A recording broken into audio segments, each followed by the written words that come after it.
Hi everyone. हम लोग इस भी स्टार्ट करने जा रहे हैं अपने इस फिजिक्स रिवीजन सीरीज का आज का चैप्टर जो है, जो कि हमारा लास्ट पार्ट है इसका, मॉडर्न फिजिक्स का सेकेंड पार्ट। इस टॉपिक में आता है लॉजिक गेट एंड सेमीकंडक्टर। यहाँ से जो एक्सपेक्टेड नंबर ऑफ क्वेश्चंस रहेंगे वो होगा 3। कॉन्सेप्चुअली ये वाला टॉपिक जो है बहुत इंपॉर्टेंट है और एग्जाम वाइज से तो इम्पॉर्टेंट है ही। क्यों? क्योंकि ये टॉपिक बहुत लेंदी नहीं है। हाँ, लेकिन अगर इसका प्रॉपर अंडरस्टैंडिंग नहीं रहा हर एक छोटे छोटे बात का, तो यहाँ पर से मिस्टेक कर सकते हो। हाँ, अगर तुमने कॉन्सेप्चुअली सीखा है तो ये सीधा सीधा इतने मार्क्स आ सकते हैं। ठीक है, चलो स्टार्ट करते हैं हम लोग पहले लॉजिक गेट से। लॉजिक गेट जो है ये पूरा का पूरा, समझो इसको, ये बुलियन मैथ्स पर बेस्ड है। Boolean maths. अब ये बुलियन मैथ्स क्या होता है? तो बुलियन मैथ्स में दो ही टाइप के इनपुट या आउटपुट होते हैं। तो इनपुट हो या आउटपुट हो, दो ही होगा, 0 एंड 1। यहाँ पे 0 और 1 कोई डिजिट को इंडिकेट नहीं करता, कोई नंबर है ऐसा मैं नहीं बोलूंगा। 0 कहने का मतलब होता है लो सिग्नल, ठीक है, और 1 कहने का मतलब होता है हाई सिग्नल। ये इसका नॉर्मल मीनिंग है। ठीक है, ये कोई साइनोसॉइडल सिग्नल नहीं है। साइनोसॉइडल सिग्नल्स कैसे होते हैं? कंटिन्यूअस बढ़ेंगे घटेंगे। तो ये ऐसा वाला नहीं है। इसमें सिर्फ दो ही है, 0 एंड 1। इसको हम लोग कहते हैं डिजिटल सिग्नल। क्या बोलते हैं इसको? Digital signal. इसमें जो रिप्रेजेंटेशन है सिग्नल का वो कुछ ऐसा है। मान लो ये गया एक लेवल, फिर ये सीधा एक लेवल, फिर एक लेवल, फिर एक लेवल, फिर एक लेवल। इसमें हम लोग दो ही लेवल को पाते हैं। जो लोअर वाला लेवल है उसका मतलब होता है 0, समझ रहा है, और जो हायर वाला लेवल है उसका मतलब होता है 1। इसमें और कोई मीनिंग नहीं है। इस टाइप के क्वेश्चंस पहले बन सकते थे पहले, कि ये डिजिटल सिग्नल कैसे बनता है। तो डिजिटल सिग्नल को बना पाना इतना भी आसान नहीं है। It is the superposed result of infinite number of harmonic waves. Infinite number of harmonic waves, ये स्टेटमेंट को बस याद रखना कि डिजिटल सिग्नल बनाने के लिए सुपरपोजिशन का हेल्प लेते हैं, वो भी एकाध का नहीं बल्कि infinite number of in harmonic waves. ठीक है, चलो तो ये बात समझ में आ गया कि इसमें दो ही है। तो बुलियन में मैथ्स कैसे वर्कआउट होता है? तो मैथ्स का वर्कआउट कुछ ऐसे होगा, देखो। मैथ्स का वर्क में दो ही चीजें आता है, एक आता है एडिशन और एक आता है मल्टीप्लिकेशन। ठीक है, हम लोगों को अभी बस इतने से ही काम है। तो देखो, अभी अगर अपने को मान लो 0 को ऐड करना है 0 के साथ तो रिजल्ट भी मिलना है क्या? 0। 0 को ऐड करना है अगर 1 के साथ में तो रिजल्ट मिलना है 1। अगर हमें 1 को ऐड करना है 1 के साथ में तो रिजल्ट मिलेगा 1। इसमें 2 नहीं होता है। चलो, अगर हम लोग 0 को मल्टीप्लाई करते हैं 0 के साथ तो रिजल्ट मिलेगा 0। 0 को मल्टीप्लाई करते हैं 1 के साथ में तो रिजल्ट मिलेगा 0। 1 को मल्टीप्लाई करते हैं 1 के साथ में तो रिजल्ट मिलेगा 1। ठीक है, इतना ही, बुलियन एडिशन, बुलियन मल्टीप्लिकेशन। अब अगर मैंने सोचो कि अगर 0 मैंने बोल दिया तो इसका मतलब है कि इनपुट वैल्यू इज 0। मतलब क्या? That is low signal, that is low signal. लेकिन अगर मैंने यहां पर 0 ना बोल करके मैंने बोल दिया कि इनपुट ए है, अगर इनपुट ए है तो यानी कि तब इसके पास बहुत पॉसिबिलिटीज है। इसको हम लोग वेरिएबल इनपुट कहते हैं। इसको हम लोग क्या बोलते हैं? Variable input. तो इस पर्टिकुलर इनपुट का वैल्यू ए 0 भी हो सकता है और ए का वैल्यू 1 भी हो सकता है। तो 0 और 1 डिपेंड करेगा कि हमें कब कैसे लेना है। तो ए का दो वैल्यूज पॉसिबल है। अगर उसको हमें 0 और 1 दोनों रखना है तो उसको बेटर है कि नाम दे दें A, B, C, something like that. ठीक है, बट ध्यान में क्या रखोगे कि जब भी तुम 1 के साथ में ऐड करते हो तो 1 के साथ में तुम 1 को ऐड करो या 1 के साथ में तुम 0 को ऐड करो, रिजल्ट हमेशा क्या मिलता है? 1 ही मिलता है। ये याद रखना जरूरी है। तो इसका मतलब क्या है कि 1 प्लस अगर यहां पर कुछ भी आ जाए, result will always be what? 1। बात समझ में आया? तो इस हिसाब से मुझे बता कि अगर मैंने यहां 1 प्लस 1 प्लस ए लिख दिया तब क्या आंसर लिखोगे 1। 1 प्लस ए प्लस बी कर दिया तब भी आंसर कितना लिखोगे 1। अगर मैंने 1 plus 1 plus 1 plus a b कर दिया तब भी आंसर कितना लिखोगे बताओ 1। यही बात हमें समझना है कि कभी भी अगर 1 के साथ में एडिशन अगर करना है, आजा आजा आजा बारवी, कमन कमन, गुड, कोई दिक्कत नहीं, आ जाओ, ये दोनों हमारे साथ में बच्चे आ जाओ। बारवी अपने आप को इंट्रोड्यूस करो। अंगद सामने आ। हाँ बोलो, क्या सीखना चाह रहा है यहाँ पे रिवीजन वीडियो में? सेमीकंडक्टर वाला है और लॉजिक गेट वाला भी। क्या कंफ्यूजन है तुम्हें इसमें? 1 प्लस पढ़ने के बाद कंफ्यूजन। अच्छा, पढ़ने के बाद। बारवी आओ, इंट्रोड्यूस करो। कैसा चल रहा है तुम लोगों का रिवीजन? ठीक ही चल रहा है। अच्छा चल रहा है, ठीक चल रहा है। ओके। इस बार एग्जाम में फोड़ देंगे ना हम लोग? हाँ सर। फोड़ देंगे एग्जाम में, फोड़ देंगे ना बे? अबे बोल बे। देंगे। अच्छा चलो, ये सब क्वेश्चंस का आंसर तुम्हें करना है। चलो मान लो जैसे ये आंसर हटा देना, 1 है 1 है 1 है ए बी है, इसको ऐड करके कितना मिलेगा? यहां पर से ये इसको 1 कितनी बार है? ए बी कितनी बार है? अब बता रिजल्ट कितना मिलेगा? 3 प्लस ए बी। इधर इधर 3 प्लस ए बी मिलेगा इसको। हाँ क्या मिलेगा? अबे 1 के साथ में कुछ भी ऐड करेंगे हमेशा रिजल्ट क्या मिलेगा? 1 ही मिलेगा। तो 1 के साथ 1 को ऐड किया आंसर, फिर 1 को ऐड किया आंसर, फिर 1 के साथ में ए बी को भी ऐड करेगा तब भी आंसर बोल 1। ठीक है से? चलो बैठो बैठो बैठो बैठो बैठो, सिखाते रहूंगा। चलो यहां पर अब देखो, यहां तक में ये था अपना बुलियन वाला। हाँ अब हमें क्या देखना है कि अगर इसमें जैसे यहाँ पे 1 के साथ अगर हम किसी भी चीज को ऐड कर देंगे the result is always 1। Simply अगर हम 0 के साथ में मल्टीप्लाई कर देंगे, चाहे यहाँ पर जिसको भी तुम्हें मल्टीप्लाई करना है, अगर तुम्हें 0 को मल्टीप्लाई करना है, तुम्हें 1 को मल्टीप्लाई करना है, तुम्हें a को मल्टीप्लाई करना है, तुम्हें b को मल्टीप्लाई करना है, हमेशा ये आंसर कितना रहेगा? 0। 0 के साथ मल्टीप्लाई होने के बाद रिजल्ट ऑलवेज रिमेन्स 0, लेकिन 1 के साथ ऐड होने के बाद result always remains what? 1। That is what we need to keep in mind. अब इसका बोलोगे कैसे यूज आएगा? मैं कह रहा हूं कि कहीं पर भी ऐसे ही आ जाए, एक रिजल्ट आ गया तेरा a plus a b, a plus a b is your result according to the question, लेकिन ये अपने ऑप्शन में है ही नहीं। अपने ऑप्शन में क्या दे रहा है? 0 है, 1 है, a है, b है। अब ये क्या मतलब है? ये कहां से आ रहा है? अपना तो result a plus a b है, इसको कैसे करके सॉल्व करोगे? तो देखो यहां पर सॉल्व करने में अगेन वही बुलियन मैथ्स का नॉर्मल ट्रिक के साथ, देखो दोनों जगह पर क्या है?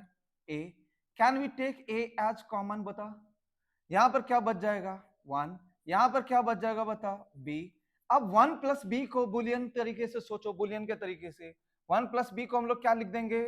1, क्योंकि 1 के साथ किसी को भी ऐड करने पर क्या बनता है? 1। अब ये 1 किसके साथ में मल्टीप्लाई हो रहा है? a। अब 1 मल्टीप्लाई होने पर 1 जिसके भी साथ मल्टीप्लाइड है वो वही वाला रिजल्ट बना लेता है। So the answer will remain what? a। 1 के साथ में अगर किसी को भी ऐड करोगे तो आंसर इज ऑलवेज 1, लेकिन 1 के साथ में किसी को मल्टीप्लाई करोगे तो वो दूसरा वाला जो है उसी के अकॉर्डिंगली ये आंसर बन जाएगा। समझ में बात आ गया? ओके तो ये था अपना बुलियन मैथ्स। अब इस बुलियन मैथ्स पर बेस्ड है अपने लॉजिक गेट्स। तो लॉजिक गेट्स में हमारे पास में 5 बेसिक लॉजिक गेट है, समझो इसको। 5 बेसिक लॉजिक गेट है, जिसमें से सबसे पहला वाला जो गेट है उसका हम लोग नाम ले रहे हैं फिलहाल के लिए और गेट। ठीक है, हम लोगों ने क्लास में पढ़ रखा है हर एक को, हमें यहाँ पर बस रिवाइज करना है, रिवाइज करके अपने आप को रिकॉल करना है और एग्जाम के लिए रेडी करना है। और गेट को देखो तुम ध्यान से, इसका जो सिंबल है पहले इसको देख ले ध्यान से, ये कुछ ऐसा है। यहां पर हम कितने सारे भी इनपुट को रख सकते हैं, ध्यान से देख, यहाँ पर 4 हो, 5 हो, 10 हो, जितने मर्जी हो, ये सब का सब इतने सारे तुम इनपुट को तुम रख सकते हो यहाँ पर, और यहां पर से तुम्हें मिलता है आउटपुट।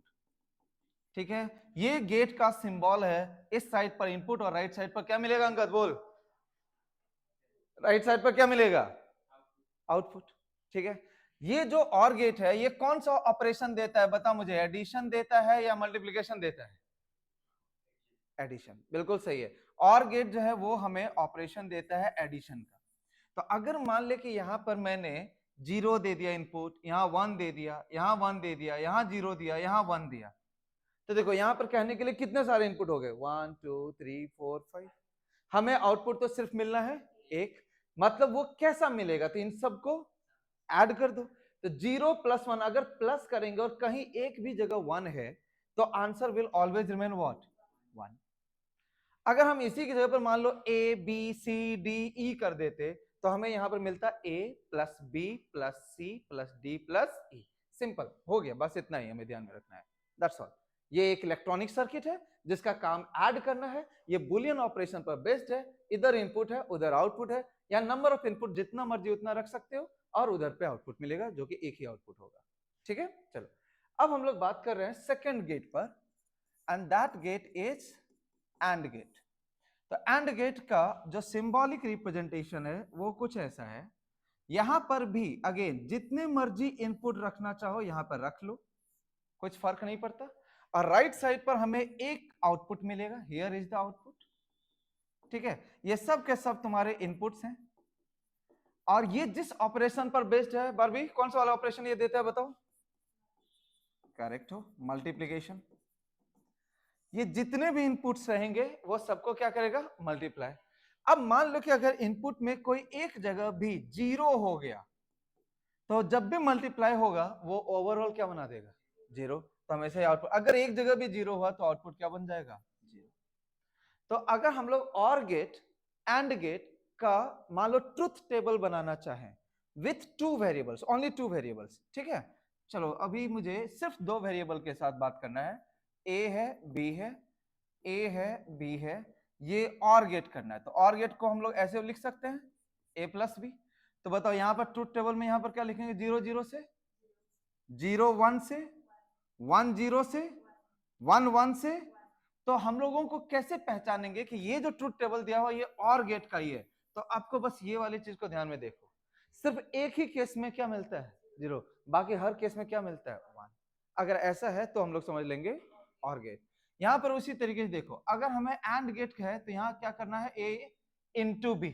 यहां पर देख 0 0 का, 0 1 का, 1 0 का, 1 1 का।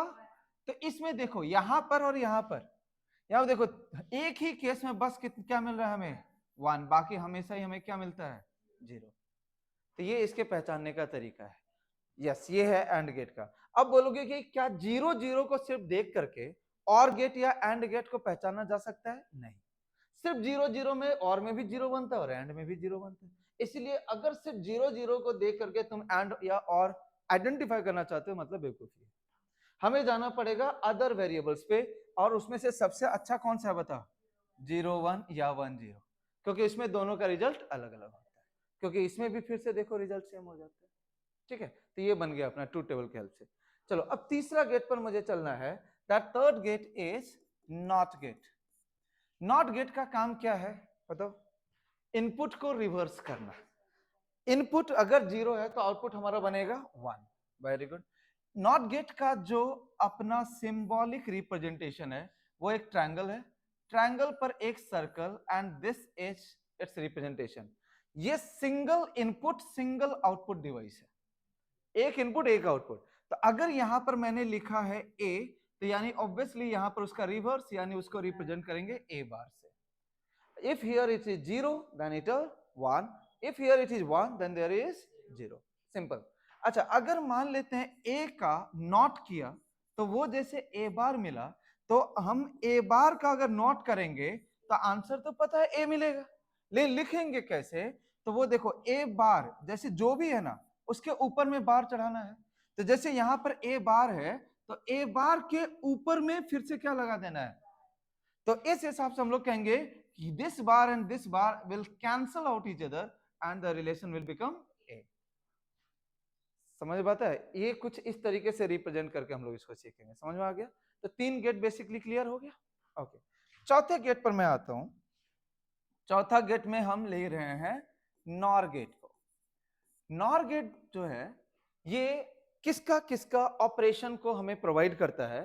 तो नाम से ऐसा लग रहा है कि पहले एन आ रहा है और बाद में और आ रहा है, मतलब नॉट एंड और, लेकिन नहीं है ऐसा। ऐसा नहीं, इसका उल्टा करो, रिवर्स मारो। तो पहले हम लोग बोलेंगे और का, और फिर तब ये करेगा नॉट का, और नॉट को मिला करके बन जाएगा क्या, बता, नॉट। नॉट और नहीं है, उल्टा नहीं करना है, रेसिप्रोकल नहीं करना है। यस, और फिर नॉट। मतलब अगर मुझे इसका सिंबल भी देखे ना, तो अगर जैसे इसका ये सिंबल है, यहां पर एक सर्कल है, तो इसका सिंबॉलिक मीनिंग से भी समझो, पहले कौन सा वाला बनाया तुमने, और फिर से इसके बाद कौन सा लगा यहाँ पर, नॉट, और ये है इसका सिंबॉलिक रिप्रेजेंटेशन। अगर जैसे यहाँ पर इनपुट को मैं बोल रहा हूं ए है, बी है, तो पहले और करो तो आंसर बनेगा ए प्लस बी, और फिर रिजल्ट मिलेगा ए प्लस बी का होल बार। ठीक है, yes, this is the thing. इसका ट्रुथ टेबल हम लोग बना सकते हैं, तो ए प्लस बी को बस वो रिवर्स करते चले जाओ, बात खत्म। ट्रुथ टेबल इसका इंपॉर्टेंट है, लेकिन वो नेक्स्ट में बनाएंगे। चलिए, तो अभी नॉर बना है, हम लोग अब बनाएंगे नैंड को। तो बताओ नैंड किसका किसका ऑपरेशन होगा? यस, पहले लेंगे एंड, फिर लेंगे नॉट। यस, फर्स्ट है एंड, देन है नॉट, ये दो का हम लोग एडिशन करेंगे। तो एंड गेट पहले ड्रॉ करो, फिर नॉट गेट उसमें लगा दो। Here is the input, here is the output. मतलब यहां अगर ए है, यहां बी है, तो एंड गेट से मिल रहा है हमें, और यहां पर मिल जाएगा ए डॉट बी का होल बार। ठीक है, ये तो समझ में आ गया। लेकिन एग्जाम में हमें इसको ट्रुथ टेबल से पहचानने देगा, नॉर गेट है या नैंड गेट है, इसका ट्रुथ टेबल को ध्यान में रखना पड़ता है। तो वो कैसे हम लोग ध्यान में रखेंगे वो देखते हैं।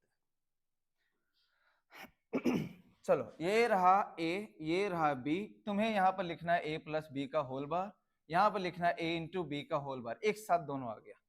ठीक है, चलो 0 0 पर अगर हम देखें, तो ए प्लस बी पहले सोचो 0, फिर रिवर्स सोचो 1, ए डॉट बी सोचो, फिर रिवर्स सोचो 1।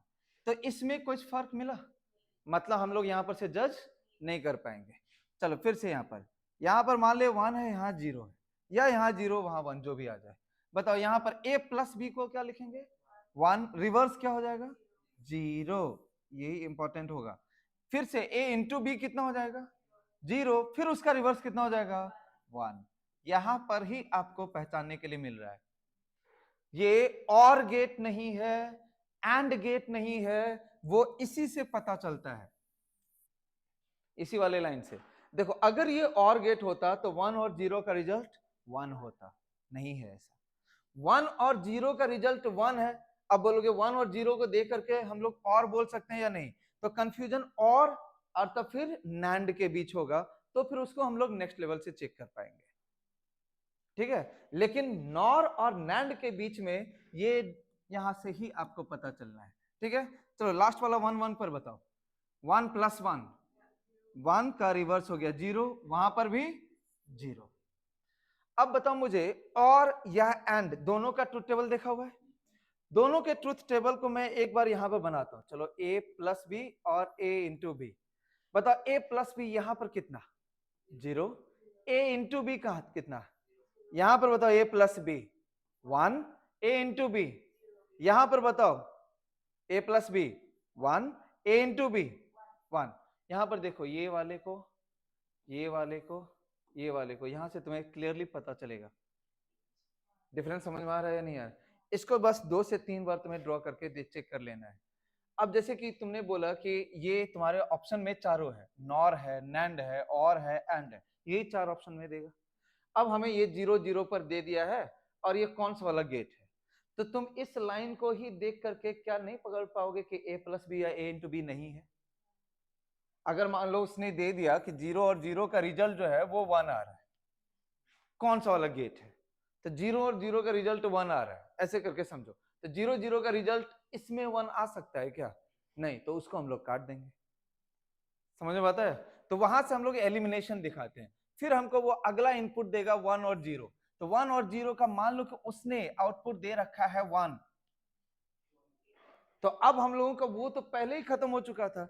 अब 1 और 0 का आउटपुट 1 किस में बनता है, इसमें या उसमें? इसमें। तो मतलब हमारा आंसर बन जाएगा नैंड गेट। चलो मैं इसको एक क्वेश्चन में कन्वर्ट करके समझाता हूं। सपोज कर लो कि ये है एक इनपुट, और ये है दूसरा इनपुट।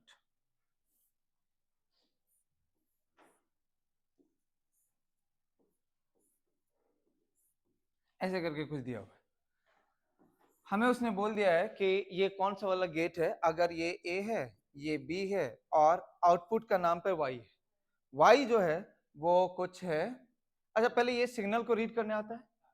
अच्छा बताओ मुझे, इस सिग्नल में ए का पहला वैल्यू क्या लोगे, और दूसरा वैल्यू, तीसरा, चौथा, पांचवा, वेरी गुड। बी का पहला वैल्यू 1, ठीक है। तो ये ऐसे करके देख लिया। तो इनिशियल इनपुट्स के नाम पर हम लोग क्या लेंगे, 0 एंड 1। नेक्स्ट इनपुट के नाम पर क्या लेंगे, 1 एंड 0। तो अगर मान लो 0 और 1 में उसने आउटपुट ऐसा दे रखा है, ऐसे करके उसने दे रखा है, ठीक है, फिर ये अगला वाला ऐसा है। तो अभी देखो 0 और 1 को लेकर के उसने आउटपुट में क्या दिया, एक सेकंड एक सेकंड एक सेकंड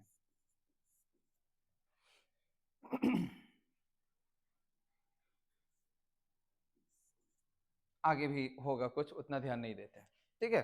तो पहला वाला आउटपुट के नाम पर क्या है, 1 होगा उधर, उस पर हम ध्यान नहीं दे रहे। ये 1 है, ये भी, ये ओ ओ ओ ओ ओ ओ ओ ये क्या हो गया 0, ये क्या हो गया 0, ये भी क्या हो गया, और ये हो गया 1। ओके, अब पहला वाला आउटपुट पर लेकर के मुझे बताओ, 0 और 1 से क्या आना चाहिए, 0, ठीक है।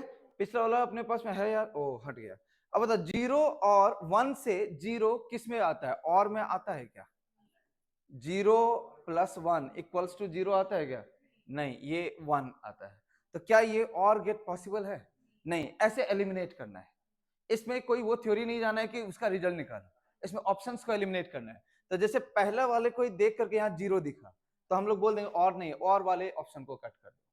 फिर यहाँ पर देखो 0 और 1 एंड पर, अब सोचो एंड पर, तो 0 × 1 को लेकर के क्या 0 आता है, आता है, मतलब and is one of your option, ठीक है।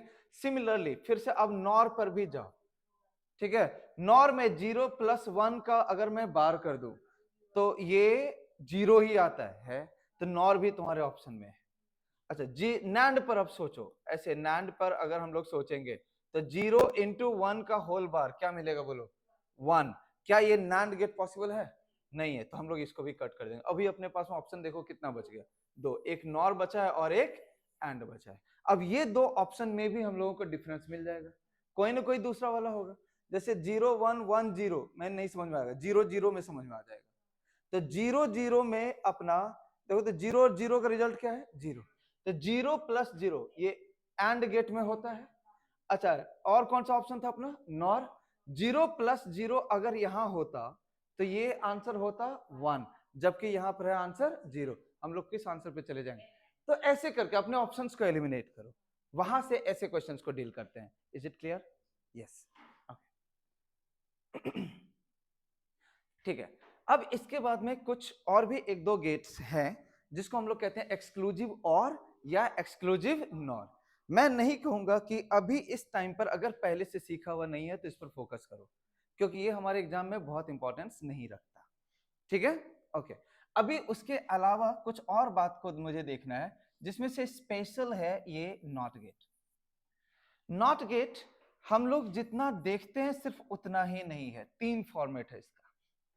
नॉट गेट में क्या ये नॉट गेट है या नहीं है, बोल, है, हमने पहले ही सीखा।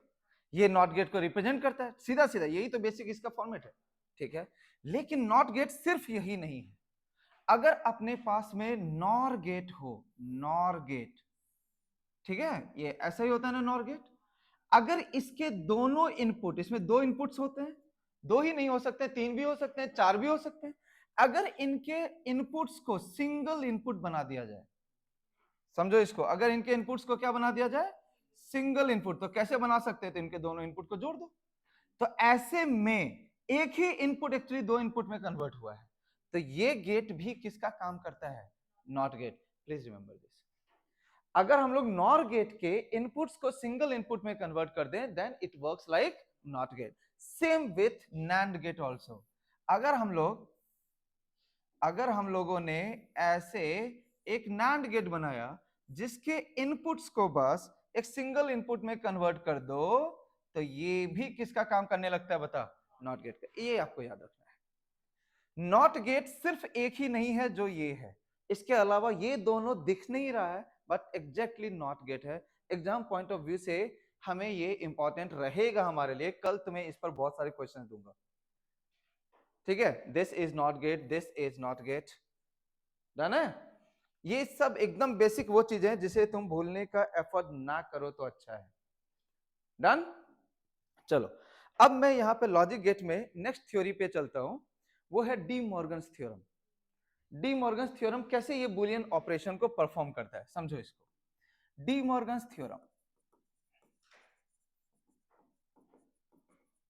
ये एक प्लस से यानी और ऑपरेशन से, और वाला ऑपरेशन को एंड वाले ऑपरेशन में कैसे कन्वर्ट करते हैं, और से एंड या एंड से और, कन्वर्सन को इंडिकेट करता है। देखो कैसे, तो इसका कहना है अगर a प्लस बी पे होल बार है तो it can be converted as a bar into b bar, ठीक है। ये दोनों सेम ही चीज को रिप्रेजेंट करता है, डन। ये एग्जाम में आपको कैसे करके देगा, तो वो वहां पर एग्जाम में देगा कुछ ऐसे। देखो ये सब क्वेश्चन PYQ है जो मैंने अभी लिख रहा हूं, PYQ है मतलब इंपॉर्टेंट है, लेकिन अब मुझे लग रहा है कि इससे नेक्स्ट लेवल ही एग्जाम में पूछेगा, तो एटलीस्ट ये वाला लेवल को हमें बहुत पहले क्लियर करके रखना है। तो ये हो गया A, ये हो गया B, और इसे जो है हम लोग एक एंड गेट से पास कर दिया और यहां पर हमें मिला Y आउटपुट।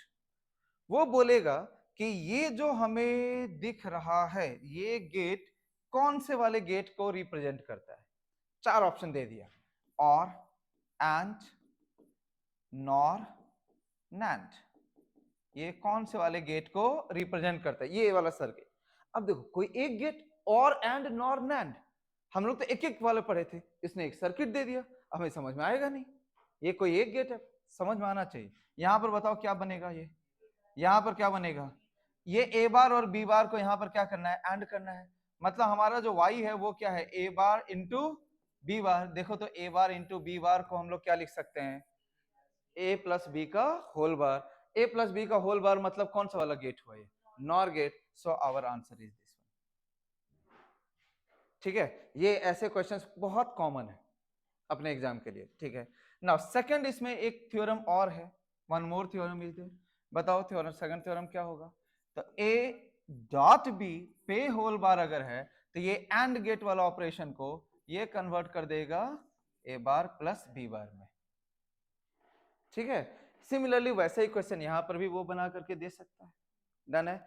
चलो अभी जैसे कि ये क्वेश्चन फिर से मैं बोल रहा हूं, अभी प्रेजेंट स्टेट में ये क्वेश्चन का लेवल अप डाउन पड़ गया।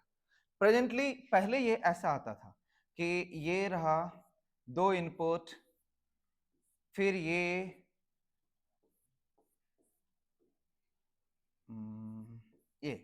ठीक है, ये A है, ये B है, यहाँ Y है। अभी ये क्वेश्चन को मैं बोलूंगा कि 2026 के लिए ये बहुत कम लेवल बन गया। बताओ ये कौन से वाले गेट के इक्विवेलेंट है, यस ये गेट बन गया एंड, और ये गेट है नॉट, एंड और नॉट मिल करके बनता है nand. Our correct answer is nand. Clear हो गया, यस। तो ये हो गया अपने डी मॉर्गन्स थ्योरम का एप्लीकेशन। ये मैंने आपको उतना बेसिक चीजें अभी समझाया है, इसके ऊपर आपके क्लास के नोट्स में लिखा हुआ है, प्लीज गो थ्रू दैट। उसका हर एक क्वेश्चन, मतलब मॉडर्न फिजिक्स में से मैं नहीं बोलूंगा कि कुछ भी चीज छोड़ने की चाहिए, उसमें से जितने ज्यादा से ज्यादा क्वेश्चंस कर सको अच्छा है।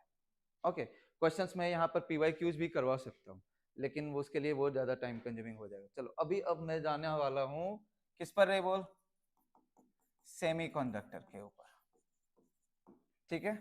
सेमीकंडक्टर का रिवीजन, सेमीकंडक्टर में अगर हम लोग रिवाइज करें तो हमें बारी बारी से चलना चाहिए। सबसे पहला हमें जहां पर फोकस करना है वो सीधा मैं बोलूं तो हमें फोकस करना है PN डायोड।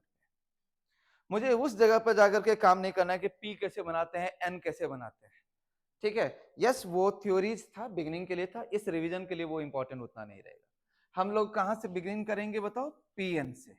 तो PN हम लोग कैसे बनाते हैं, तो एक सेमीकंडक्टर लिया, ठीक है, उसमें दो साइड से हम लोगों ने डोपिंग किया, जिस साइड को हमने पी से डोपिंग किया, पी साइड बनाने का मतलब होता है ट्राइवेलेंट डोपिंग। बताओ कौन सा वाला डोपिंग है ये? ट्राइवेलेंट में आउटर ऑर्बिट में 3 इलेक्ट्रॉन ना 5 इलेक्ट्रॉन? 3। यस, तो 3 इलेक्ट्रॉन होने की वजह से इस साइड पर मेजोरिटी में क्या बन जाता है बताओ? होल्स। और दूसरी तरफ एन बनाते हैं जिसमें कौन सा वाला टाइप का डोपिंग होता है बोलो? पेंटावेलेंट। और उसमें मेजोरिटी में क्या बन जाता है बता? इलेक्ट्रॉन्स। मेजोरिटी ऐसा है, लेकिन माइनॉरिटी इस साइड पर कौन है? इलेक्ट्रॉन। और उस साइड पर क्या है? होल्स। ठीक है। सबसे पहला थ्योरेटिकल क्वेश्चन को प्लीज रिमेंबर, क्या पीएन डायोड चार्ज्ड डायोड है? Is it a charged diode? No, इसमें हमने कोई भी चार्ज का एडिशन नहीं दिया है, ये अनचार्ज्ड है। इस पर नेट चार्ज का वैल्यू कितना है बता? 0। ये कंफ्यूजन अगर तुम्हें आ रहा है कि एक तरफ इलेक्ट्रॉन ज्यादा एक तरफ इलेक्ट्रॉन कम, तो ये इसका सिर्फ अपीयरेंस है, इसमें ऐसा कुछ भी ज्यादा कम नहीं है। इसका एनर्जी स्ट्रक्चर ही कुछ ऐसा होता है कि इसमें हमारा 2 एनर्जी स्ट्रक्चर फॉर्म कर जाता है। एक को हम लोग क्या नाम देते हैं? वैलेंस। और एक को क्या नाम देते हैं? कंडक्शन। और दोनों के बीच के गैपिंग को हम लोग क्या नाम देते हैं बता? Forbidden energy gap. ये जो फॉरबिडन एनर्जी गैप है, इसका वैल्यू ही सेमीकंडक्टर को स्पेशल बनाता है। साथ ही साथ यहां पर जो चार्ज कैरियर है वो कौन है बताओ? होल्स। और कंडक्शन बैंड में जो चार्ज कैरियर है वो कौन है? इलेक्ट्रॉन। सो इसमें 2 सेपरेट लेवल है और दोनों सेपरेट लेवल में अलग अलग चार्ज कैरियर है, and this makes a semiconductor special. मतलब जिस साइड पे हम कह रहे हैं पी, उस साइड पर ज्यादा कैरियर कौन सा वाला है? होल वाला ना इलेक्ट्रॉन वाला? होल्स वाला। तो उधर पर भी इलेक्ट्रॉन है लेकिन वो कम है। तो ये नहीं सोचना इलेक्ट्रॉन होल से मिल जाएगा, मिल सकता है, रिकॉम्बिनेशन पॉसिबल है, लेकिन ऐसा नहीं कि इजीली कभी भी मिल जाता है। ठीक है, उसके लिए हम लोग मिलाने के लिए भी एक प्रोसेस लेते हैं, उसको फैब्रिकेशन कहते हैं। बट वो यहां पर नहीं होगा। जब भी इलेक्ट्रॉन मिलेगा तो इलेक्ट्रॉन का एनर्जी घटेगा तो उतना एनर्जी रिलीज हो जाएगा। जब भी हमें इलेक्ट्रॉन को यहां से वहां भेजना होगा तो हमें एनर्जी सप्लाई करना पड़ेगा, and that much energy will be absorbed. ठीक है। सो इलेक्ट्रॉन और होल का रिकॉम्बिनेशन इतना इजीली नहीं होता। Done. In the same way इधर पे इलेक्ट्रॉन है। अब बताओ दोनों साइड पर अगर मैं बात करूं तो यहां कॉन्सेंट्रेशन किसका ज्यादा है, इलेक्ट्रॉन का या होल का? इलेक्ट्रॉन का। और इलेक्ट्रॉन का इस साइड पर हाई कॉन्सेंट्रेशन है और इस साइड पर लो कॉन्सेंट्रेशन है। High concentration to low concentration जब कोई भी चीज मूव करता है तो उससे जो करंट प्रोड्यूस होता है उसको हम लोग कहते हैं, कौन सा करंट? बोल, नाम बोल, नाम पूरा बोल। Yes, diffusion current. ठीक है। अच्छा, ये जो डिफ्यूजन करंट है, ये पूछ लेता है diffusion current is due to, ये ऑप्शंस में रहेगा। This is still an important question. Diffusion current is due to diffusion of which type of charge carrier? Electrons बोलना काफी नहीं है, नेगेटिव बोलना काफी नहीं है, मेजोरिटी चार्ज कैरियर। कौन सा बोलेंगे हम लोग? Majority charge carrier. चाहे होल का डिफ्यूजन पी से एन के तरफ हो, चाहे इलेक्ट्रॉन का डिफ्यूजन एन से पी के तरफ हो, हमेशा ही हम लोग बोलेंगे diffusion current is due to majority charge current. ठीक है। इसमें एक और करंट आता है, that one is known as drift current. ठीक है। ड्रिफ्ट करंट जो होता है that is due to movement of minority charge career.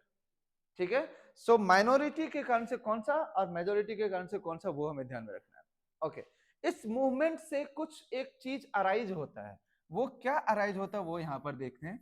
तो मूवमेंट के कारण से इसके बीच में जो जंक्शन वाला रीजन है वहां पर एक डिप्लेशन रीजन फॉर्म करता है। क्या फॉर्म करता है बोल? Depletion region. जिस डिप्लेशन रीजन में कोई चार्ज कैरियर प्रेजेंट नहीं है। ठीक है। इस साइड P है, ये वाला साइड N है, इधर होल्स ज्यादा हैं, इधर इलेक्ट्रॉन्स ज्यादा हैं, और यहां पर कुछ भी नहीं है। इसको हम लोग कहते हैं डिप्लेशन रीजन। इस डिप्लेशन रीजन में एक बनता है इलेक्ट्रिक फील्ड।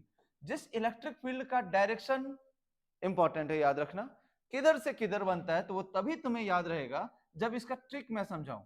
P साइड पे बन जाता है निगेटिव और N साइड पे बन जाता है पॉजिटिव। देखो उल्टा बन रहा है ना, ये ट्रिक है समझाने। P साइड पे बन गया निगेटिव, N साइड पे बन गया पॉजिटिव, और इस हिसाब से इलेक्ट्रिक फील्ड का डायरेक्शन बन गया ये। समझ में आता है? मतलब ये जो डिप्लेशन रीजन का इलेक्ट्रिक फील्ड है वो n से p के तरफ है, और इस इलेक्ट्रिक फील्ड का जो मैग्नीट्यूड है वो 10⁵ के रेंज में होता है। Now there is a question कि यहां पर प्लस माइनस क्यों फॉर्म कर गया, जबकि हमने अभी अभी बताया कि इस पे कोई नेट चार्ज नहीं है। तो उसका रीजन क्या है कि जैसे इस साइड पर तुमने इलेक्ट्रॉन्स वाले का एडिशन किया, मतलब पेंटावेलेंट का, तो इस साइड पर नेट चार्ज क्या रह गया? 0। उस साइड पर भी नेट चार्ज क्या रह गया? 0। लेकिन अगर इसके इलेक्ट्रॉन उस साइड पे पहुंच गए तो उस साइड के लिए तो एक्स्ट्रा एडिशन ऑफ इलेक्ट्रॉन्स हुआ या नहीं हुआ, और इस वजह से यहां पर क्या डेवलप करता है? Negative charge. और अगर उस साइड के होल्स इधर पहुंच गए तो इस साइड के लिए एक तरीके से होल्स क्या हो गया? ज्यादा हो गया, या कह लो इलेक्ट्रॉन्स कम हो गया, इसलिए यहां पर क्या डेवलप कर गया? Positive charge. तो हमने वो पॉजिटिव चार्ज या नेगेटिव चार्ज एड ऑन नहीं किया, वो डिफ्यूजन का रिजल्ट है। ठीक है, ओके। अब ये जो अपना इलेक्ट्रिक फील्ड है ये फर्दर डिफ्यूजन को सपोर्ट नहीं करता। क्यों? क्योंकि अब अगर ये इलेक्ट्रॉन आएगा तो ये उसको रोक देता है, तो ये डिफ्यूजन को सपोर्ट नहीं करता है, ये क्रिएट करता है एक बैरियर का, उसको हम लोग कहते हैं बैरियर पोटेंशियल डिफरेंस या सिंपली बैरियर। ठीक है, ये अगर हम लोग याद रखें तो बहुत अच्छा है। सिलिकॉन का अगर बना हुआ सेमीकंडक्टर है तो उसमें बैरियर पोटेंशियल डिफरेंस का वैल्यू होता है 0.7 वोल्ट, और अगर ये जर्मेनियम का बना हुआ है तो उसमें होता है ये 0.3 वोल्ट। Please remember it. अगर ये कोई भी नाम नहीं दे रहा है और ये आइडियल डायोड होता है तो हम लोग आइडियल के केस में इस बैरियर को ऐसे मान लेते हैं कितना? 0 वोल्ट। अगर नाम नहीं दिया है तो एल्स, अगर नाम उसने सिलिकॉन या जर्मेनियम दिया 0.7 0.3, प्लीज रिमेंबर दिस, ये आपको काम आने वाला है। हो गया, ओके। अब फिर से मुझे यहां पर जानना है अगर हम लोगों ने सपोज करो एक पोटेंशियल का ग्राफ ड्रॉ करने का ट्राई किया, यहां पर पोटेंशियल लिखा, ठीक है, और हम लोग जो है वो इस साइड से राइट साइड की तरफ जा रहे हैं, तो लेफ्ट साइड पर इस पॉइंट से लेकर के इस पॉइंट तक हर पॉइंट का पोटेंशियल सेम ही है। ठीक है, v कांस्टेंट, जो भी वैल्यू है v का वो कांस्टेंट है, तो v कांस्टेंट मतलब जो भी what ever be the value, ये v कांस्टेंट, ये हो गया p साइड। ठीक है, लेकिन जैसे ही हम लोग ये डिप्लेशन रीजन पे पहुंचेंगे तो डिप्लेशन रीजन को जब क्रॉस करेंगे तो इलेक्ट्रिक फील्ड के ऑपोजिट में जाएंगे, तो इलेक्ट्रिक फील्ड के ऑपोजिट में जाएंगे तो बताओ पोटेंशियल बढ़ेगा या नहीं बढ़ेगा? बढ़ेगा, तो ये मतलब बढ़ने लगेगा। तो ये यहां से ये ऑलमोस्ट स्ट्रेट लाइन, ये बढ़ता बढ़ता कहां पर? n साइड तक, फिर यहां के आगे अगेन वो क्या हो जाएगा? कांस्टेंट। तो इस ग्राफ को देख करके समझो ये वाला जो साइड है वो n है, जहां से ये पोटेंशियल बढ़ना स्टार्ट हुआ और जहां पर ये खत्म हो रहा है इसी को हम लोग कहते हैं डिप्लेशन। समझ में आता है? तो ये ग्राफ से भी आपको कभी कभार मिल सकता है कि ये P और N का जो डिफरेंस है ना, यही डिफरेंस यहां पर बैरियर पोटेंशियल बनता है। तो इस ग्राफ को अगर कभी दे दे और इस पर लिख दे वो सपोज करो 1 वोल्ट, ऐसे लिख दे, और नाम उसने नहीं दिया सिलिकॉन जर्मेनियम, तो हम लोग मान लेंगे कि इसका बैरियर पोटेंशियल है 1 वोल्ट। ठीक है, ओके, हो गया। अच्छा, अब बताओ मुझे पीएन डायोड का सिंबल कैसा होता है? पीएन डायोड का सिंबल, तो सिंबल हम लोग एक ट्रायंगल टाइप का और फिर कुछ ऐसा, ये है पीएन डायोड का सिंबल। ठीक है, अब इसी सिंबल के फॉर्म में ही यू बात करेंगे, दिस साइड इज व्हाट?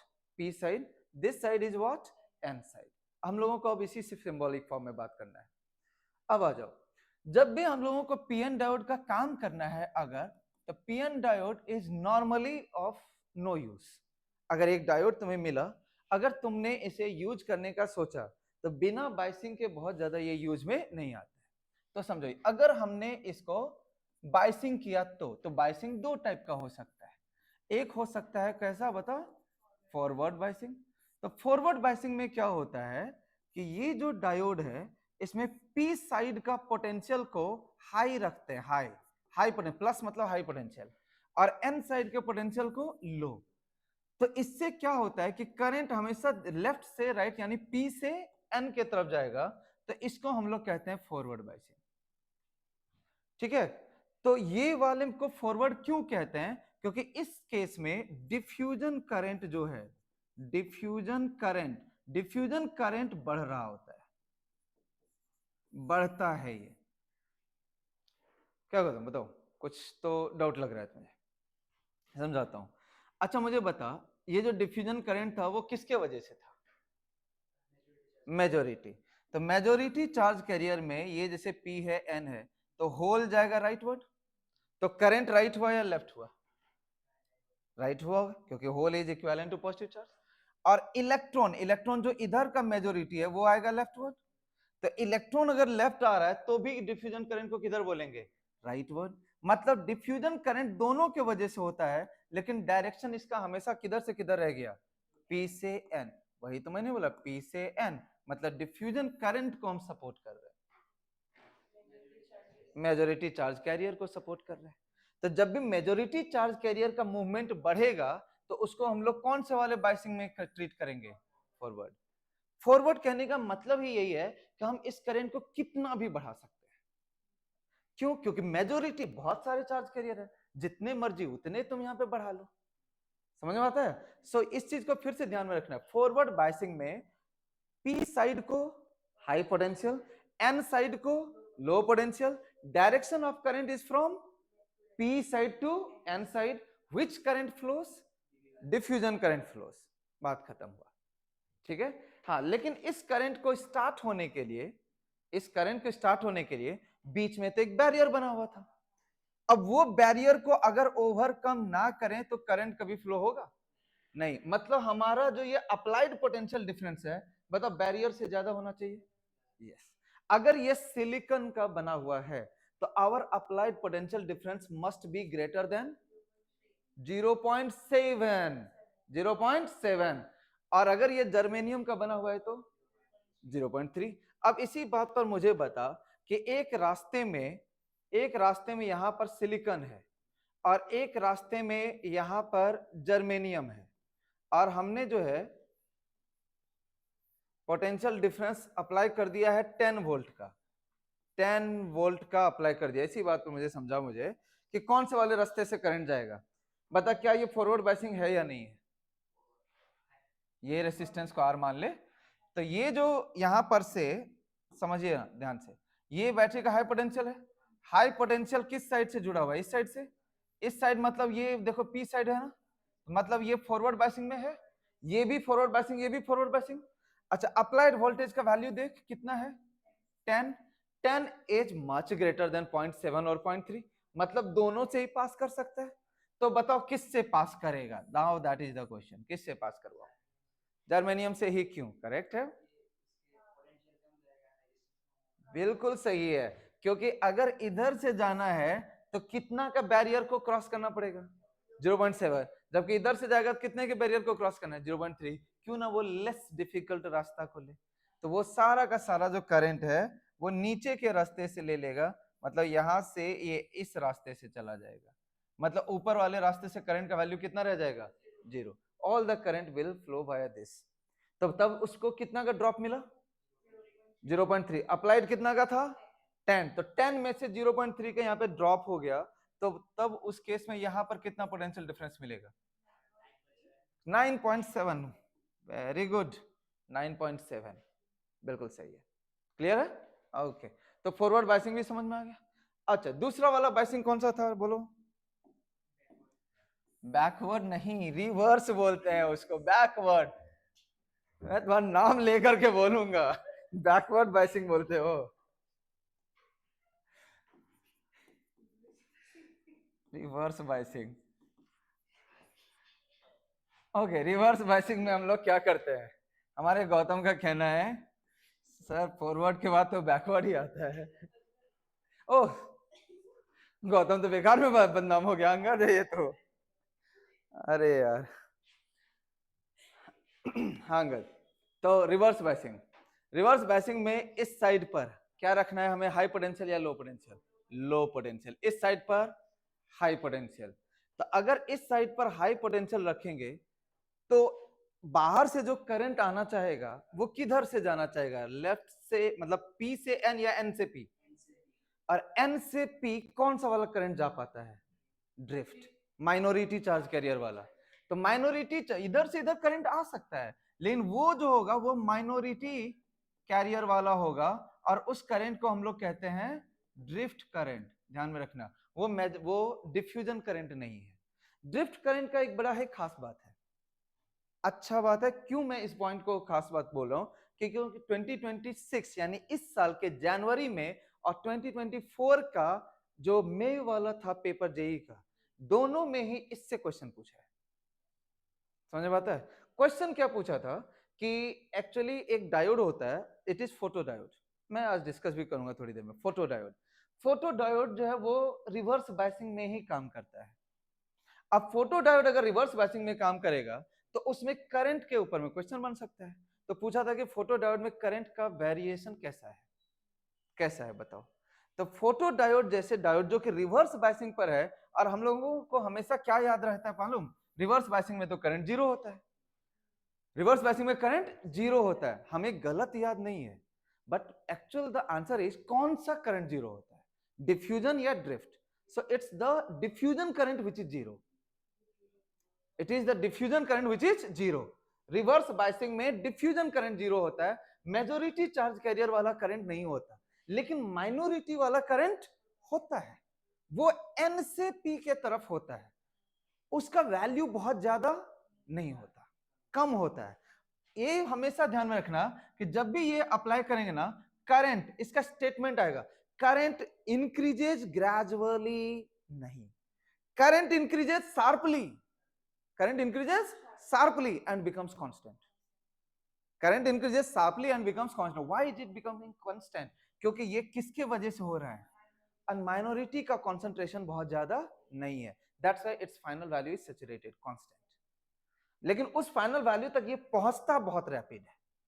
बात समझ में है? yes its magnitude is very small। मैं आपको ये वाला ग्राफ भी सिखाऊंगा जिसमें कि अगर यहाँ I है यहाँ V है, सो ये कुछ ऐसा है। देखो ये रैपिडली इंक्रीज कर रहा है फिर कांस्टेंट हो जाता है, ठीक है। यही है अपना रिवर्स बायसिंग। लेकिन ये वाला करंट अपना ड्रिफ्ट करंट है, डिफ्यूजन करंट इसमें कितना एज्यूम करते हैं, जीरो। ध्यान में रखना इस बात को फिर से। तो अब अगर हम लोगों को कभी भी एक डायोड रिवर्स बायसिंग में आ जाए तो अनलेस अनटिल वो ड्रिफ्ट करंट के अब बात करें, क्योंकि ड्रिफ्ट करंट जो होता है, ड्रिफ्ट करंट ये नेग्लिजिबल है किसके रिस्पेक्ट में, negligible with respect to diffusion. बात समझ में आया या नहीं आया? Drift is negligible with respect to what, diffusion. So if they are particularly talking about the drift will consider it, क्योंकि नॉर्मली तो हम लोग किस करंट के बारे में बात करते हैं, डिफ्यूजन। और डिफ्यूजन करंट जब भी ये रिवर्स बायसिंग में है तो फ्लो नहीं होता, तो डिफ्यूजन करंट का वैल्यू हम लोग कितना बोलते हैं बताओ तो, जीरो। हम लोग कहते हैं कि इस डायरेक्शन में करंट फ्लो नहीं करता है, इसीलिए हम लोग रिवर्स बायसिंग में करंट का वैल्यू को जीरो मान लेते हैं। तो जिस करंट का वैल्यू को जीरो मानते हैं, क्लियर हो गया? Yes, okay. अब हम लोगों को अगर यहाँ पर आईवी ग्राफ का कैरेक्टरिस्टिक को देखें, आईवी ग्राफ, तो आईवी ग्राफ इसका कैसा बनता है ये समझो। आईवी, तो आईवी ग्राफ में ये वाला जोन को मैं फॉरवर्ड बायसिंग में प्लॉट कर रहा हूं। ये ग्राफ तभी बनेगा जब यहाँ पर एक नी वोल्टेज यानी बैरियर वोल्टेज से ज्यादा हम अप्लाई करेंगे। उसके बाद ये आईवी ग्राफ स्ट्रेट लाइन ना होकर के एक कर्व लाइन को फॉलो करता है। ये हमें कहीं ना कहीं इंडिकेट कर रहा है कि स्लोप जो है वो धीरे धीरे क्या हो रहा है, इंक्रीज हो रहा है। स्लोप के इंक्रीज होने का मतलब ये हुआ कि वोल्टेज हम लोग बढ़ा रहे हैं, करंट हमारा बढ़ रहा है, लेकिन वोल्टेज के रिस्पेक्ट में करंट बढ़ने का रेट ज्यादा है, current is increasing at higher pace. तो आई वी ग्राफ का स्लोप को हम लोग 1/r कहते हैं। स्लोप को क्या बोलते हैं, 1/r। तो 1/r इंक्रीजेज, इसका मतलब है r डिक्रीजेज, तो रेसिस्टेंस इसका डिक्रीज कर जाता है। समझ में आता है? तो हम लोग अगर वोल्टेज बढ़ाते हैं तो रेसिस्टेंस, ऐसे स्टेटमेंट मिलेगा, if we increase the applied voltage in forward biasing then resistance decreases। second statement हो सकता है current increases at higher pace than the voltage। yes correct है, क्लियर हो गया? ओके। खास बात यहाँ पर रिवर्स बायसिंग में भी है, ये भी इंक्रीज तो होता है लेकिन ये कांस्टेंट हो जाता है। इट इंक्रीजेस शार्पली, इसका स्लोप बहुत ज्यादा है, but soon it becomes what, constant. तो हम लोग इस कांस्टेंट पार्ट के रिस्पेक्ट में अगर बात करें, क्योंकि डिफ्यूजन करंट को बोल रहे हैं, तो यानी यहाँ पर स्लोप कितना हो गया बोलो, 0। 1/r कितना हो गया, 0। सो r ऑलमोस्ट कितना हो गया, इनफाइनाइट, सब 0। ठीक है, तो r कितना हो गया, इनफाइनाइट। डन है, ओके। अच्छा एक चीज मुझे बताओ, मैंने तुम्हें यहां पर से ही एक एक्स्ट्रा क्वेश्चन बोल रहा हूं, एक कॉपर मेटल दूं, एक सिलिकॉन मेटल दूं, ठीक है, दोनों ही मटेरियल कॉपर है सिलिकॉन है, मैं बोलूं कि किसका टेम्परेचर कॉफिशिएंट निगेटिव है या पॉजिटिव है? Temperature coefficient, yes. Temperature coefficient क्या है? तो टेम्परेचर हम लोग बढ़ाते जाएं और उसका इफेक्ट इसके रेसिस्टेंस पर जो पड़ेगा, समझ आ रहा है, उसी को स्टडी, जिसका वैल्यू हम लोग आर नॉट इंटू 1 प्लस अल्फा डेल्टा टी के रिस्पेक्ट में कर सकते हैं, where alpha can be called as the temperature coefficient. समझ बात है? तो अगर मान लो टेम्परेचर बढ़ाने से रेसिस्टेंस बढ़ गया, मतलब बोलेंगे अल्फा इज पॉजिटिव। अगर टेम्परेचर बढ़ाने से आर घट गया, मतलब बोलेंगे अल्फा इज नेगेटिव। ये बहुत बड़ा सा थ्योरेटिकल क्वेश्चन नहीं है, लेकिन बन सकता है। तो ये कॉपर क्या है? तो कॉपर एक मेटल है। ये क्या है? तो ये एक सेमीकंडक्टर है। मेटल में जब हम लोग टेम्परेचर बढ़ाते हैं तो रेसिस्टेंस बढ़ता है, मतलब उसका टेम्परेचर कॉफिशिएंट पॉजिटिव होता है।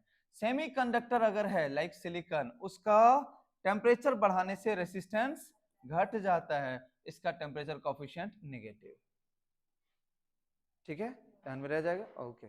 चलो, अब हम लोगों ने यहां पर जो पिछला स्लाइड था, इसमें आईवी ग्राफ वगैरह सबको देख लिया।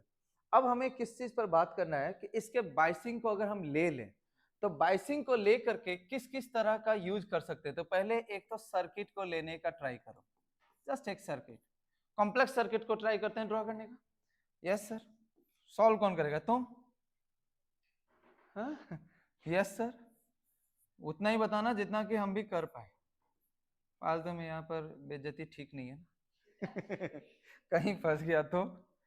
अच्छा, ये अगर 10 वोल्ट है, मान लेते हैं कि ये एक रास्ते में एक रेसिस्टेंस है, इसका वैल्यू है 5 ओम, ठीक है, और ये जो है यहाँ पर भी है, एक डायोड यहाँ पर लगा हुआ है। ये सबसे सिंपल, ये बहुत घिसा पिटा क्वेश्चन है, पता है।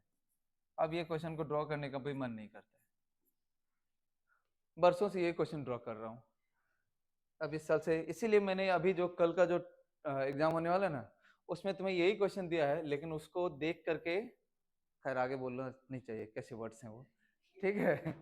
वो वाले ठीक नहीं है, तो मैंने इस पर कुछ ठीक ठाक ही कॉम्प्लेक्स कर दिया इसको, ठीक है, ओके। तो अभी अब बताओ मुझे इस सर्किट में कि ये जो डायोड 1 है और ये डायोड 2 है, इसमें से कौन सा वाला डायोड फॉरवर्ड, कौन सा वाला reverse? Diode 1 is forward, diode 2 is reverse. So current को अगर मैं भेजूं तो करंट किस किस रास्ते से जाएगा बोल? यहां तक तो गया, यहां से ये राइट जाएगा, लेकिन ऊपर नहीं जाएगा क्योंकि ये रिवर्स बाइसिंग है, तो नहीं जाएगा, तो ये 1 ओम भी वर्किंग नहीं हुआ। अच्छा, ये डायोड पर कुछ नाम लिखा हुआ है क्या? नहीं, अगर नहीं है लिखा हुआ then we will treat as ideal. तो आइडियल अगर मानेंगे तो इसमें कोई बैरियर नहीं है, तो यानी कि ये 10 में से तब यहां पर कुछ भी ड्रॉप नहीं होगा। हम लोगों को अगर करंट लिखना है तो आई इक्वल टू क्या होता है, V बाई आर। तब V के जगह पर क्या लिख देंगे, 10, और R के जगह पर जिस रास्ते से भी ये करंट गया उस रास्ते का रेसिस्टेंस बताओ, 5। बस बात इतना ही, ठीक है। अब चलो मैं इसी क्वेश्चन को थोड़ा सा ट्विस्ट करता हूं। मैंने इस पर सपोज करो,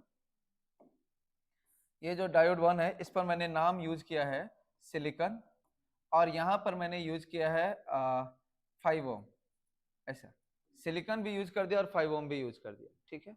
मतलब ये एक रियल डायोड है, ये 5 ओम है और ये सिलिकॉन है, ठीक है, ओके। तो सिलिकॉन डायोड, तब भी तो केस तो ऐसा ही रह गया करंट का। तो अगर करंट ऐसे ही जाएगा, सिलिकॉन नाम लेते ही, अब बताओ यहाँ पे ड्रॉप होगा या नहीं होगा? होगा। अब भी हमारा करंट का इक्वेशन क्या होना चाहिए बताओ, V by R, V by R में अब V की जगह पर क्या लिखोगे? यस 10 नहीं रहेगा बल्कि 10 में से ड्रॉप भी तो होगा, जो ड्रॉप होगा उसको माइनस करो 0.7। अब रेसिस्टेंस में बताओ इस रास्ते में कितने रेसिस्टेंस? एक 5 है और इसका भी तो 5 आ गया, तो बेसिकली ये कितना बन गया 10, तो ये बन गया 9.3 by 10, so the answer became 0.93 ampere. हम तुमको इस पर जितना भी कॉम्प्लेक्स क्वेश्चन दे दें, तुम्हारा सबसे पहला काम रहेगा कि तुम इसमें डायरेक्शन ऑफ करंट लिखो। अगर डायरेक्शन ऑफ करंट तुम्हारा क्लियर नहीं है तो फंसोगे, ठीक है? ओके, फिर से मान लेते हैं यहां पर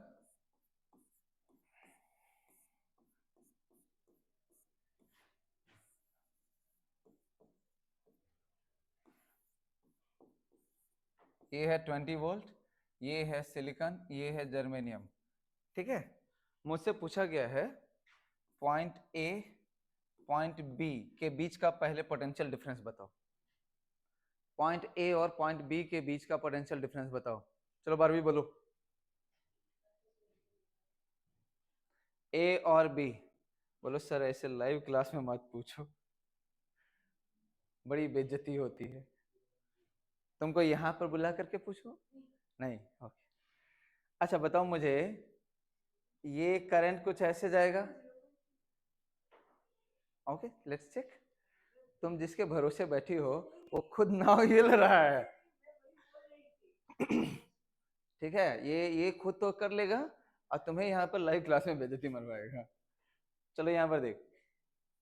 अच्छा ये करंट यहाँ तक गया, कोई दिक्कत है? नहीं। अब यहाँ पर से इस करंट के पास जाने का रास्ता चेक कर, दोनों है क्या? ऊपर वाला फॉरवर्ड है, नीचे वाला even though it is germanium but it is reverse, इधर से करंट ही नहीं जा पाएगा। तो करंट सिर्फ किधर से गया? ऊपर से। तो करंट अगर ऊपर से चला गया तो कुछ ऐसा हुआ, तो ड्रॉप तो यही वाला का कंसीडर होगा। तो ए और बी का पोटेंशियल डिफरेंस कितना कंसीडर करोगे? अब बोलो 0.7, ठीक है। चलो a माइनस बी हो गया 0.7। चलिए अब फिर से, अभी अब हमें निकालना है करंट। तो करंट को लिए हम लोग क्या करेंगे? बोलो I is equals to current की आइसू, करंट बोल V कितना 20 यहाँ है, 0.7 वहां है, बचेगा 19.3। R कितना है पूरे सर्किट का? यस 10, तो ये आंसर हो गया 1.93। ठीक है, तो forward and reverse is clear. Okay, अब हम लोग मूव करने हैं पीएन से बने हुए जो डायोड्स होते हैं स्पेशल। तो सबसे पहला मैं बात कर रहा हूं कौन सा वाले पे बात किया जा रही है? रेक्टिफायर पे पहले बात करते हैं। पहला काम करते हैं रेक्टिफायर का। कितने टाइप का रेक्टिफायर हम लोग जानते हैं? बोलो। दो। ये लो, एक नोटबुक में ढूंढ रहे हैं। एक है बताओ क्या? हाफ वेव, और एक है क्या? Full wave. दो ही टाइप का तो रेक्टिफायर है। सबसे पहला चीज जो है तुम्हारे लिए इंपॉर्टेंट, मोस्ट इंपॉर्टेंट, इसका सर्किट याद करना। Can we identify the circuit? देखो तो यहाँ पर मैं एक सर्किट को ड्रॉ कर रहा हूं, देखते हैं कि हम लोग पकड़ पाते हैं या नहीं। बताइए तो ये किस चीज का सिंबल हुआ? Yes, very good. ये यहां से लेकर के यहां तक ये है ट्रांसफार्मर का सिंबल। ठीक है, ट्रांसफार्मर कैसे समझे? तो देखो ये प्राइमरी कॉइल, ये सेकेंडरी कॉइल, बीच में आयरन कोर, ऐसे करके इसका सिंबॉलिक रिप्रेजेंटेशन है। डन है। ये किस चीज का रिप्रेजेंटेशन है बता? एसी का। ठीक है। अच्छा यहां पर जो हमने बनाया इसका मतलब है कि एक बार प्लस यहां होगा तो मतलब डायरेक्शन ऑफ करंट जो होगा वो इसके अकॉर्डिंग सर्किट में जाएगा, मतलब क्लॉकवाइज। ठीक है। फिर इमीडिएटली अगला जो हाफ साइकिल होगा उसमें वो प्लस वहां से शिफ्ट होकर के यहां आ जाएगा। तो जैसे यहां आएगा तो मतलब अब ये इस सर्किट में एंटी क्लॉकवाइज बन जाएगा। तो हाफ साइकिल क्लॉकवाइज और half cycle anti clockwise, this is the meaning is. Okay चलो ये तो समझ में आ गया। अब मुझे समझना है क्या, यहां पर अगर मैंने एक डायोड लगा करके इस सर्किट को बना दिया तो बताओ ये क्या रेक्टिफायर को रिप्रेजेंट कर रहा है? क्या ये रेक्टिफायर को, हम आपको सिंपली पूछा है क्या ये रेक्टिफायर को रिप्रेजेंट कर रहा है, मैंने ये नहीं बोला है कि हाफ वेव या फुल वेव। तो नॉर्मल मीनिंग तुम इसका कौन सा वाला लोगे, हाफ वेव या फुल वेव? मैंने I just asked you does it represent rectifier circuit और नॉट। तो अगर इसका हम लोग डिफॉल्ट मीनिंग लेंगे तो always will think about what, full wave rectifier circuit, ठीक है। unless until they say it as the half wave rectifier will not treat it। हम लोग इसका डिफॉल्ट मीनिंग है, ये डिफॉल्ट मीनिंग है, इसको हम लोग क्या बोलेंगे, फुल वेव रेक्टिफायर। तो क्या ये फुल वेव रेक्टिफायर सर्किट है, फुल वेव? तो देखो जब यहां पर हम लोग प्लस लेते हैं तो क्लॉकवाइज करंट तो मूव हो सकता है, हो सकता है, लेकिन इसमें एंटी क्लॉकवाइज करंट जा पाएगा क्या, बोलो? नहीं जा पाएगा, वो रिवर्स बायसिंग में आएगा, रोक देगा। तो मतलब ये दोनों साइकिल को पास होने नहीं दिया, तो ये फुल वेव रेक्टिफायर सर्किट नहीं है। याद रहेगा ना, फुल वेव रेक्टिफायर सर्किट हो सकता है एग्जाम में वो वर्ड ना ले, वो सिर्फ क्या बोल सकता है, रेक्टिफायर। अगर सिर्फ रेक्टिफायर बोल रहा है तो फुल वेव भी समझना है। तो क्या ये बना हमारा फुल वेव रेक्टिफायर सर्किट? नहीं बना। अच्छा, फिर से मैं इसमें थोड़ा सा मॉडिफिकेशन कर देता हूं। अब मैंने यहां पर जो है कुछ ऐसा करके ऐड कर दिया, चलो अब बोलो तो क्या ये हुआ?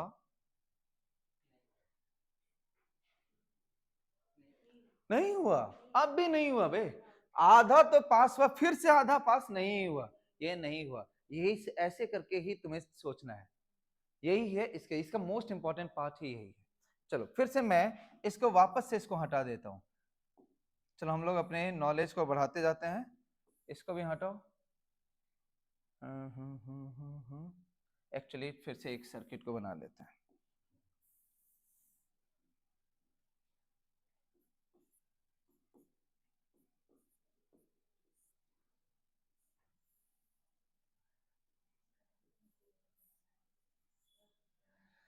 चलो बोलो क्या ये रेक्टिफायर सर्किट बना? यस बिल्कुल बना। कैसे समझे? जब उधर से क्लॉकवाइज जाएगा तो क्लॉकवाइज में इसको क्रॉस करेगा, यहां पर पहुंचेगा, लेकिन करंट नीचे नहीं जाएगा, बल्कि करंट किधर जाएगा, इंदर। और इसको हम लोग सेंटर टेप्ड ट्रांसफार्मर कहते हैं। तो सेंटर टेप्ड में ये यहां पर से करंट आ गया, ठीक है, राइट से लेफ्ट की तरफ आया है। ओके, जब साइकिल उल्टा होगा मतलब एंटी क्लॉकवाइज होगा, तो करंट यहां से गया, यहां से करंट जाने के बाद फिर यहां पे पहुंचा, ऊपर जा पाएगा क्या? नहीं, फिर से वो किधर आ जाएगा, इधर। बताओ दोनों ही केस में इसे पास किया या नहीं किया, प्लस हाफ माइनस हाफ दोनों पास किया, सेम डायरेक्शन में पास किया। तो yes it represents the rectifier circuit. Please इसको पहले समझो कि सर्किट बन रहा है या नहीं बन रहा है, हमेशा ये पहला इंपॉर्टेंट है। चलो मैं और एक एग्जांपल लेता हूं।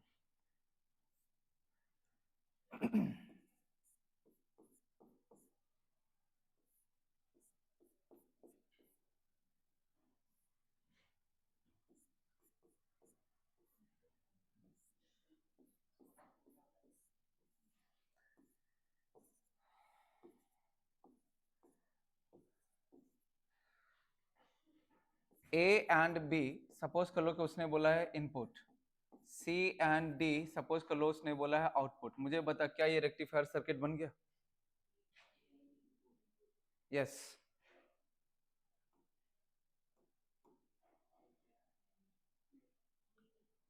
देखो जब हम लोग कह रहे हैं ए इनपुट, तो समझो ए एंड बी, तो यहां पर जो इनपुट है वो कुछ ऐसा है। तो ए से इनपुट मतलब आधा इनपुट कहां से देना है हमें, ए से, और अगला आधा इनपुट कहां से देना है हमें, बी से। ये समझना है, मतलब आधा इनपुट ए से देना है, आधा इनपुट बी से देना है। This is what the meaning is, मतलब आधा साइकिल का करंट इधर से जाएगा और फिर आधा अगला अगला आधा साइकिल का करंट इधर से आएगा। समझ में आ गया? तो जब इधर से करंट जाएगा, बता ये कहां पहुंचा, क्या नीचे की तरफ आ पाएगा? नहीं, इधर से जाएगा, इधर से जाएगा। हमें सी के थ्रू क्या लेना है, आउटपुट। आउटपुट मिला या नहीं मिला? मिला, ठीक है, मतलब पहला हाफ पास कर गया, पास कर गया। अब अगले हाफ पर सोचो, नेक्स्ट हाफ। तो नेक्स्ट हाफ तो इधर से आने वाला है, तो नेक्स्ट हाफ अगर इधर से आएगा तो बताओ यहां से नीचे की तरफ आ सकता है, फिर से किधर की तरफ जाएगा, ऊपर, फिर से वो भी यहां से पास करके मिलेगा नहीं मिलेगा? मतलब क्या पहला हाफ दूसरा हाफ दोनों मिला या नहीं मिला? मतलब ये अगेन क्या है, रेक्टिफायर। समझ में आता है? This is also the full wave rectifier. Done है, क्लियर? ओके, अब मुझे एक चीज और समझना है, जैसे कि इसमें इनपुट को हम लोग ऐसे बनाते हैं, तो फुल वेव रेक्टिफायर का आउटपुट जो है वो कुछ ऐसा बन जाता है। फुल वेव रेक्टिफायर का आउटपुट ऐसा बन जाता है। अगर इसका फ्रीक्वेंसी वैल्यू, अगर इसका फ्रीक्वेंसी है f, तो इसका फ्रीक्वेंसी कितना हो जाएगा? कितना हो जाएगा बोल? यस, ट्वाइस f, क्योंकि इसके एक साइकिल में ऐसा कितना बन गया? 2, तो ये कितना बन जाएगा? 2 है। ठीक है, ओके। फिर से अगर मान लेते हैं कि जब हम लोग इसको रेक्टिफाई भी कर दिए, ध्यान से सुनना सबके सब, इसको हमने रेक्टिफाई कर दिया मतलब इसका डायरेक्शन को सिंगल डायरेक्शन बना दिया, लेकिन क्या इसका फ्लक्चुएशन घट पाया? नहीं। इसके फ्लक्चुएशन को कैसे घटा सकते हैं, ये एक बार जेई ने पूछ रखा है, नीट ने नहीं पूछा, थ्योरेटिकल क्वेश्चन है, प्लीज मालूम रखो। इसके फ्लक्चुएशन को हम लोग कैसे घटा सकते हैं? तो इसके फ्लक्चुएशन को घटाने के लिए हम लोग यूज करते हैं कैपेसिटर का। ठीक है, उस कैपेसिटर को हम लोग कहते हैं फिल्टर। क्या बोलते हैं उसको? फिल्टर। तो वो ऐसे करके क्वेश्चन बनाता है कि इसके फ्लक्चुएशन को घटाने के लिए जिसका यूज करते हैं वो कैसा सर्किट होता है, तो that is a capacitive circuit. ठीक है, चलो अभी अब इस पर बेस्ड अगर मैं आपसे पूछ लूं थोड़ा सा अच्छा क्वेश्चन, देखते हैं। यहां पर 220 वोल्ट है, सुन रखा है ना 220 वोल्ट? हाँ, यस सर, सुना तो है, बस आज सुन पाएंगे या नहीं उसका डाउट है। क्या रंगर, आज सुन पाएंगे कि नहीं इसका आंसर? ये कैपेसिटर है, बाहर होंगे तो सुन पाएंगे। अच्छा ये बताओ मुझे, ये जो कैपेसिटर है, इस कैपेसिटर का पोटेंशियल डिफरेंस यहाँ कितना होगा? अप्लाइड वोल्टेज कितना है? और ये किस तरह का वोल्टेज होता है, आरएमएस या पीक? आरएमएस। पीक पीक नहीं होता है बे, आरएमएस होता है, आरएमएस होता है, हाँ करेक्ट, आरएमएस होता है, मैं भी भूल गया था। आरएमएस आरएमएस आरएमएस ही होता है, यू आर राइट, आरएमएस होता है। ठीक है, पीक तो ये नहीं होता है, ये साइनोसॉइडल है। तो आरएमएस वैल्यू जो होता है वो पीक वैल्यू बाय √2 होता है, ये तो याद होगा ना। तो पीक वैल्यू के जगह पर अगर मैं लिखूं पीक वैल्यू, तो आरएमएस को √2 से मल्टीप्लाई करोगे, मतलब 220 इंटू √2, √2 से मल्टीप्लाई करने के बाद ये बनता है कितना? 311 वोल्ट। तो वो है इसका पीक वैल्यू। ऐसे अगर कोई लिख दे तो ये आरएमएस होता है। तुमसे अभी पूछे हैं इस कैपेसिटर का पोटेंशियल डिफरेंस बताओगे? मत करो, आंसर बताओ, बोलो। क्यों 311? क्यों 311? बिल्कुल सही है, एकदम सही है। इसका जो पीक पोटेंशियल डिफरेंस होगा वही इसके क्रॉस ड्रॉप होगा। Yes, it's delta we is 311 volt. Excellent. ठीक है, क्योंकि जब ये पास करेगा तो हाफ ही तो पास करेगा, अगला हाफ तो पास ही नहीं करेगा, लेकिन जिस वक्त पास करेगा उस वक्त पीक वैल्यू भी तो पास करेगा, और जितना पीक वैल्यू पास करेगा उतना तक ये चार्ज होगा। तो यानी ये चार्ज किस लेवल तक होगा? 311 वोल्ट। ठीक है, बढ़िया बढ़िया। ठीक है, तो ये था अपना रेक्टिफायर सर्किट। अगला जो है मैं बात करने जा रहा हूं अब जेनर डायोड का। जेनर डायोड, तो जेनर डायोड जो होता है वो एक स्पेशल डायोड है। स्पेशल डायोड है, किस तरह का स्पेशल डायोड है? इसको हम लोग जो है रिवर्स बायसिंग में यूज करते हैं, वो भी ब्रेक डाउन के बाद, ब्रेक डाउन रीजन में यूज करते हैं इसको। ब्रेक डाउन रीजन कहने का मतलब कि जिस वक्त आई भी का रिवर्स बायसिंग में ये करंट कांस्टेंट हो जाता है, हम लोग वहां पर नहीं बल्कि और ये बढ़ाने के बाद जिस वक्त ये टूटने लगता है, बॉन्ड उसके टूटने लगते हैं, उस वक्त ये करंट का वैल्यू शार्पली इंक्रीज करता है, और इस कंडीशन को कहते हैं हम लोग ब्रेकडाउन। ब्रेकडाउन, इसको हम लोग कहते हैं जनरल ब्रेकडाउन। ठीक है, हम लोग इस ब्रेकडाउन रीजन में इस डायोड को यूज करते हैं, that is what its importance is. समझ में आता है? तो इस वजह से ये एक स्पेशल डायोड है क्योंकि इसमें कंट्रोल्ड ब्रेकडाउन है। इसका मेन जो काम है वो है वोल्टेज को रेगुलेट करना, वोल्टेज रेगुलेशन। मतलब जहां पर भी ये जेनर डायोड लगा हुआ है, जहां पर भी जेनर डायोड लगा हुआ है उसके अक्रॉस वोल्टेज चेंज नहीं होगा। ये देखो करंट चेंज हो रहा है लेकिन वोल्टेज चेंज नहीं हो रहा है, ये इसका स्पेशलिटी है। जहां पर भी ये लगा रहेगा ये अपने पोटेंशियल डिफरेंस को बदलने नहीं देगा, रेगुलेट कर रहा है, मतलब रेगुलेशन मतलब कांस्टेंट करना। डन है? ओके। तो इसका ये एक वर्ड को ध्यान रखो, रिवर्स बायसिंग में यूज करते हैं उसको ध्यान में रखो, ब्रेक डाउन के बाद यूज करते हैं वो ध्यान में रखना है। ठीक है, ओके। अच्छा, एक जेनर डायोड का पावर कितना होता है? पावर, तो पावर का नॉर्मल फॉर्मूला क्या है बोलो तो? Voltage into current, V into I, V into I. हम लोग अपरेंट पावर की बात कर रहे हैं, रियल कंज्यूमेशन तो होगा नहीं यहाँ पर। तो हम लोग वी आई, तो इसको हम लोग लिखेंगे V Z I Z. Z मतलब zener, voltage across zener, current across zener, V Z I Z. Always please remember this, voltage into current, कोई नया फॉर्मूला नहीं है, बट हमें मालूम होना चाहिए। ठीक है, ओके। इस पर अब हम लोग एक काम करते हैं, एक क्वेश्चन लेते हैं। जैसे कि अगर मान लो कि ये 20 वोल्ट हमने लिया,